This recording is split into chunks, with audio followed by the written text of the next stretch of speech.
What happens if I name a trust as beneficiary of my IRA? Well, IRAs can name anybody as beneficiary. There are two primary types of beneficiary you need to be concerned about in IRA planning: qualified beneficiaries and non-qualified beneficiaries. The reason that becomes important is that a non-qualified beneficiary must withdraw all of the funds in the IRA within 5 years of the year following date of death and pay all of the income taxes owed on that money as it is withdrawn.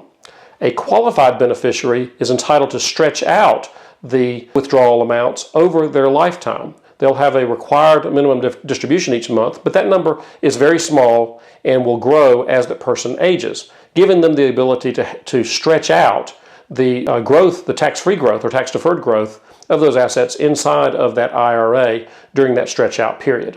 So it's very important to name only qualified beneficiaries and not name non-qualified beneficiaries. A trust can either be a qualified beneficiary or a non-qualified beneficiary depending on drafting.